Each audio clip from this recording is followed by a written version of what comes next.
Hello, and welcome to the On-Premise IT Roundtable, the only podcast that dares to be both on topic and on location. I'm Tom Hollingsworth, a part of Gestalt IT. We're bringing this podcast to you today where we talk to IT luminaries from across technology to debate and discuss and form an opinion about a specific premise. The premise for today's podcast is that 5G networking will eventually replace all of the networking inside of your office building. I'd like to take a few moments to introduce each one of the panelists before we get started today. Rob? Rob_Coot on Twitter. Ryan Adsma, at @radsma on Twitter. I'm Kevin Blackburn, at the Roundtable on Twitter. All right, thanks for joining us today, guys. So let's talk a little bit about the premise for today's podcast episode, which is that 5G networking is going to replace all the networking in a building. Now, that's one of the things we've kind of seen coming out over the last couple of years. You know, when we're running these new buildings, there is a significant amount of cost that goes into having BICSI certified installers run cables through the building. Are we even running the right cables anymore? 5E versus 6 versus 6A versus 7-ish, whatever we're on now. And it's a huge pain in the neck. But on the flip side, everybody has a wireless laptop and a wireless phone and wireless everything. So do we really think that the next generation of wireless, which is now being called 5G by Intel and a lot of others, is that going to provide everything that we need to just finally say sayonara to all the cables that are running through a building? Brian? No? Why not? Wireless is a finite resource. If you need to add people to an area, if you have devices in an area that don't move, the argument to put them on wireless is a much harder one to make. Why? They're chewing up resources. Like I said, it's finite shared resource. And it doesn't scale out with capacity. Performance goes down as you increase the capacity. But there is something that does scale out really well with your users. That's switches. Okay, so your argument is that as you add more users to a specific wireless environment, whether it be a single access point or a group of access points, each additional user causes service degradation for everyone, versus a switch where once I hit that 24th cable, I'm done because I can't put a 25th person on the switch. There's literally no place to put them. Right, but you can just pop in another switch and go to town. Okay, that's true, but what happens if I'm in a location where I can't really deliver a switch easily? Or what if I want to provide coverage or accessibility to an area that's very open, like a conference room or a training area or something like that? I mean, if I'm already going to have to put an access point in there anyway, why don't I just run one cable for the AP and be done? Well, now you're talking about supplementing a network. Okay. We do that now. When we can't get cable to a difficult area, we run wireless because we have to. Wireless is not going to be the goal because, I mean, the protocols and everything aside, why do people want their devices on their networks? So that they can control them, so they can manage them, they can protect them, they can see what they're doing. If you're going through a carrier, you're not going to get that. On top of that, we have broadband carriers, fixed broadband carrier, already throwing data caps on saying we don't have network capacity. Now the wireless carriers suddenly have infinite capacity. I don't see it as a replacement, as a new deployment model. We're always going to have your wireless LAN and your LAN, and that's where you're going to want your users most of the time. So we think about that from that perspective of kind of traditional IT, where we have a bunch of things, like you said, that don't really move, like printers or cameras or things like that. And cameras are kind of a nebulous argument because most of the time they're powered over the wireless or powered over the wire anyway, much like an access point. But a lot of our focus on putting wireless in a place, in a building, has kind of been focused on user needs. So Rob, you are very familiar with large public venue networking, and you guys have probably a huge wireless installation to support the people who come to your venue. But you also have a lot of hardwired equipment there, things that has to connect back to the network. Is there any thought process in there of saying, you know what? We can just chunk all that stuff and put a wireless card or a JetDirect card on it, and off we go? I would say it would be possible in many scenarios. I don't think you're ever going to replace physical cabling for your backhaul for your data center. Campus networking is a different story, and I think we see more and more greenfield offices being built that are making attempts at going fully Wi-Fi, not running copper to the desktop, and just deploying access points in a high density model that just provides enough coverage for anybody to use Wi-Fi. And it being a shared medium, there is enough coverage that in an office space or an open cubicle concept, everybody has enough bandwidth. You're not packing people tightly into those spaces in an office campus environment. So I think with the technology and the protocols in Wi-Fi advancing as they have, especially with 802.11ac and MIMO, whatever you want to call that, multi-user MIMO, which then sort of got rid of that half duplex wireless communication. It will continue to evolve with 802.11ax and future technologies to allow more users to talk to more access points simultaneously and provide additional throughput to make it less of a finite resource. Right, and in this case, you're talking about, at the time of this recording, some future wireless standards like 802.11ax, and 5G is even defined as being further out than that, with a lot of extra spectrum and a lot of really fast throughput. I mean, some of the specs that we've seen for AT&T's 5G network will blow your socks off, provided that you have the right equipment to access that. And at least in late 2018, there's no horizon for when that's going to be out. AT&T is claiming they're going to deploy 5G in my neighborhood. I don't know of a handset that can use it right now. So some of this is kind of blue sky, but I kind of see where you say that without super high density in an office building, you're not necessarily worried about that. But I'm sure that Ryan's wheels are turning here, because one of the things that you have to worry about, especially in a multi-tenant office building, is what happens when everybody installs their own access points on every floor and they're blasting, signal everywhere. You've created a bigger problem because you're letting everybody do their own wireless. Is this something that can really only be supportable if maybe the wireless infrastructure in the building is owned by the building people and they lease you capacity on their access points? Well, that goes back to having a client on your network. There are all wireless offices and they work just fine under today's technology, but offloading the troubleshooting, offloading the data path, the security, everything to a third party and bringing it back through a cellular network, back in through your firewalls into the data center.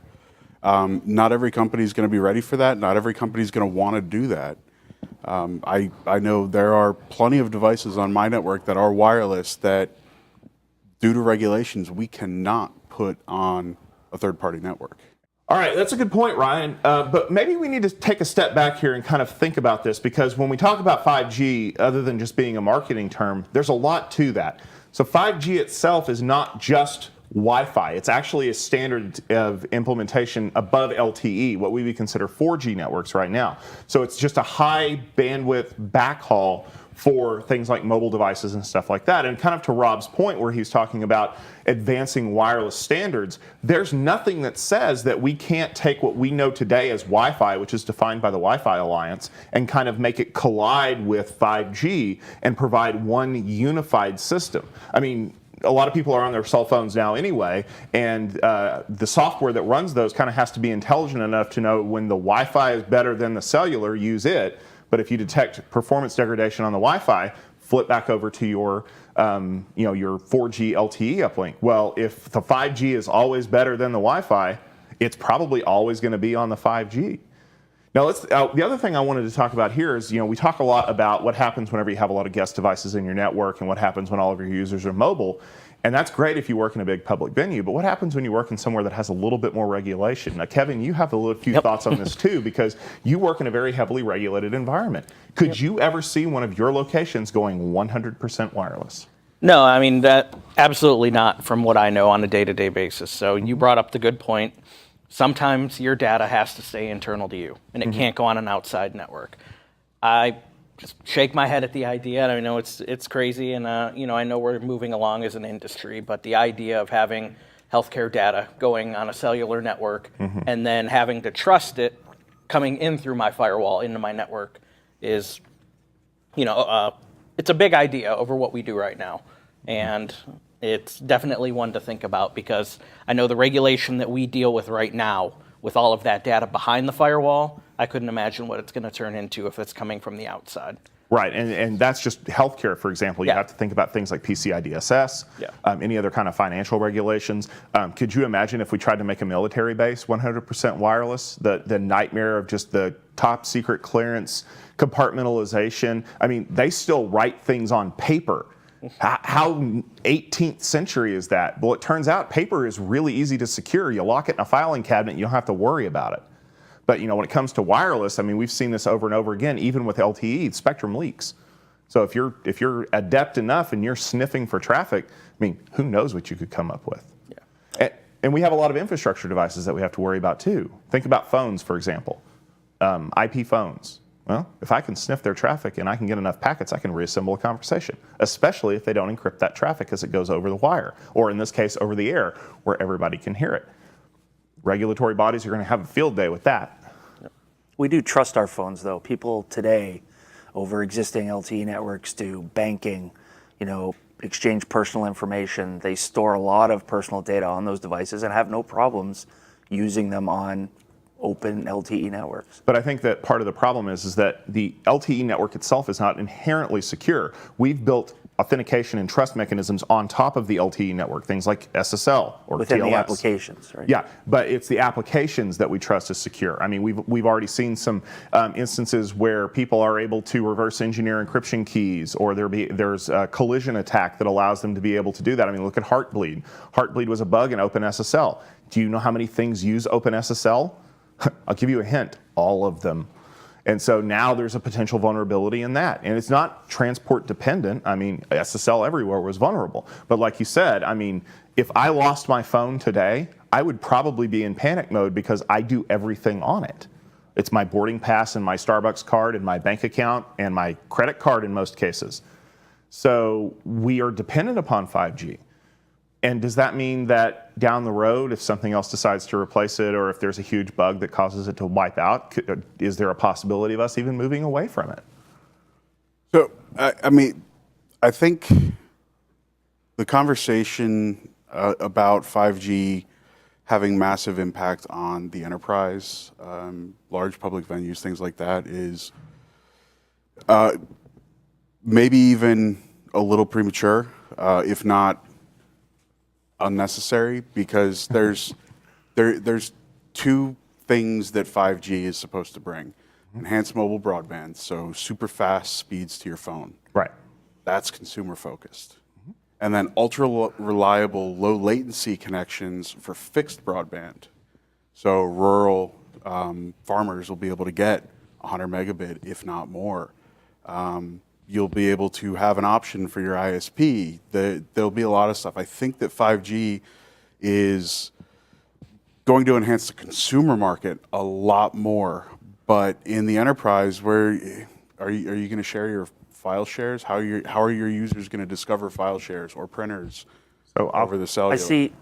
I see the major change with 5G in the consumer space being the public space Wi-Fi that we see today. What you get in Starbucks, what you get on the street from certain ISPs or broadband carriers, what I provide in a large public sports venue for public Wi-Fi will go away. We, as an example, in our facility have a cellular DAS, a distributed antenna system that the carriers bring in to provide cellular coverage, A, for public safety, B, for people to be able to use their phones within the building, because they're giant hollow concrete bunkers. The signal doesn't penetrate from the outside very well. So they put these antenna systems in the building so fire, rescue, ambulance, police can use their cellular phones as well as the public. With 5G, I can remove our public Wi-Fi from the building and assume everybody can just use 5G if it's going to be better than what we provide today with 802.11ac. So you're saying that 5G would allow you to basically remove your wireless connectivity for the office, and you don't have to worry about anything anymore. I think in public spaces for the consumer, not necessarily for the enterprise, to Ryan's point. Yeah, and I could actually see a little bit of Ryan's point here, where we're talking more about things like security. So if everybody's on the external network, from my perspective, and you've ripped out all the public-facing Wi-Fi, I mean, you're secure because nobody can get to anything. But how do you allow people to get in at that point? Do you make them VPN back to the network every time they want to access something? And with the capability of, say even on the high end, 10 gigabit per second from a mobile device, My firewalls can't handle that. So what is that speed going to help for the enterprise? You know, you go somewhere right now, if you want, you know, many gigs of throughput into your data center right now from the outside, you're looking at massive fees from the carriers for a bunch of unnecessary stuff. It's a web page. Yeah, that's why the carriers have all adopted 5G, is because they're looking at all that sweet bandwidth revenue coming down the pipe. Yeah. But of course, to them, I mean, you're looking at things that where if it's already on their network anyway, so it's things like media and entertainment, they're not paying for it. Those are just bits traveling back and forth between their pops and things like that. And so, I mean, they can effectively charge you whatever they want for a plan, and they're going to make a boatload of money for it. But to actually come back to one point that you had to say, and this is kind of something that's interesting, you talk about the fact that a lot of the advantage for 5G right now, today as we see it, is the consumer side of things.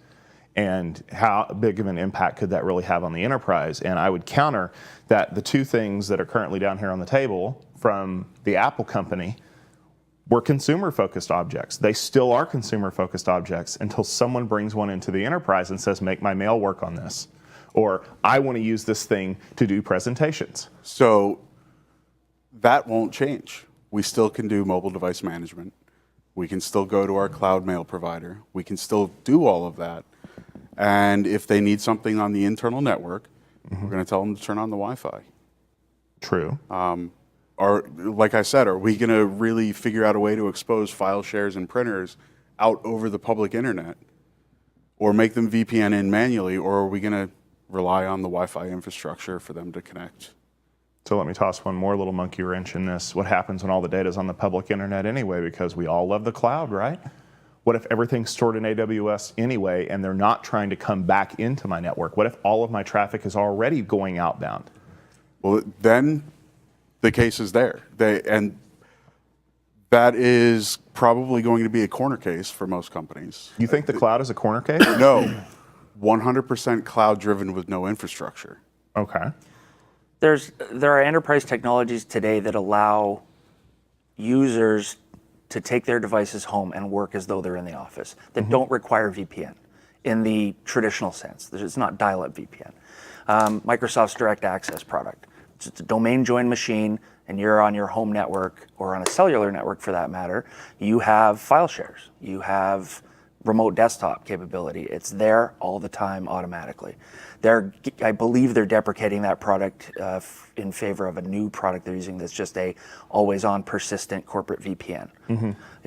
And so that we're going to be having access to file shares, printers, remote desktop over cellular networks, whether we want to or not in the enterprise. I mean, assuming you've vetted those technologies and turned those buttons on in your enterprise. They're there. People are going to use them. Remote workers are going to be using all sorts of third-party networks to connect back to the enterprise regardless. Now, Kevin, do you ever see a time whenever anything in your organization is all going to be in the cloud?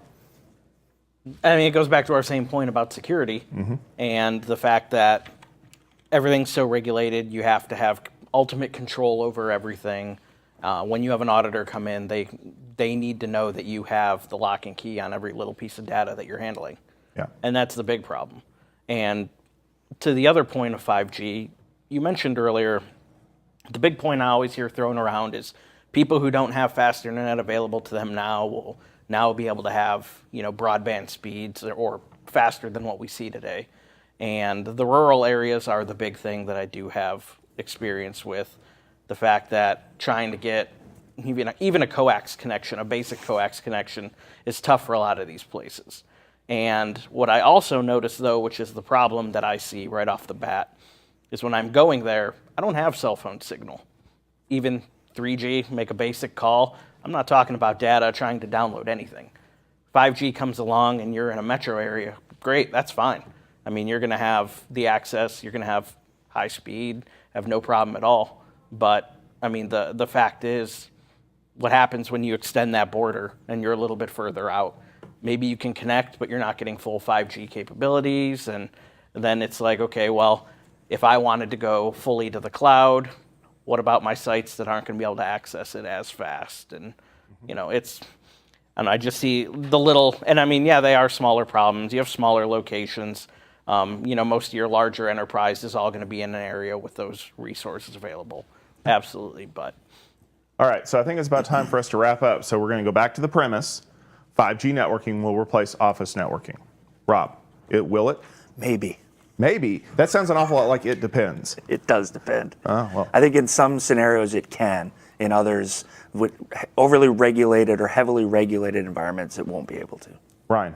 Yeah, I think it depends. It's going to be highly contingent on the individual enterprise to decide that. It's going to affect the consumer market a lot more. Kevin? absolutely on his point. It's the individual enterprise. Somebody will have the capability and just the general ability to be able to do it, but I don't think everybody will by any means. Oh, that's a good point. I love how in IT we always manage to come back to it depends somehow. I mean, really, it really does depend because everybody's workload is different, everybody's bandwidth consumption is different, and when you come right down to it, everybody's needs are different. Yeah, I can work remotely from a coffee shop every time I turn around, and my phone has been a very useful hotspot for me. But there are still times when I want to be on the wireless because I kind of want it to be somebody else's problem. I don't necessarily know that 5G is going to fix that. But I also know that 5G with all that extra bandwidth is going to be able to change the conversation a little bit and help us understand a little bit better how to best utilize that functionality. Well, that's just going to about wrap it up for this episode of the Gestalt IT On-Premise IT Roundtable. Thank you for joining us today. If you'd like to check out more episodes of this podcast, you can head over to our website, gestaltit.com/podcast. The most current episode will always be listed there, and you can look through our backlog. If you are a person who prefers to consume your podcasts on mobile, perhaps over 5G, please make sure to use your favorite podcast application of choice. You can subscribe to our feeds. You can also check us out on iTunes. And if you happen to be in iTunes, why don't you go ahead and leave us a review, because those reviews are how people are able to find us and consume this great content that you're listening to right now. So for all of our guests today, for myself, Tom Hollingsworth, and for the rest of the people at gestaltit.com, I bid you a fond adieu and thank you for listening.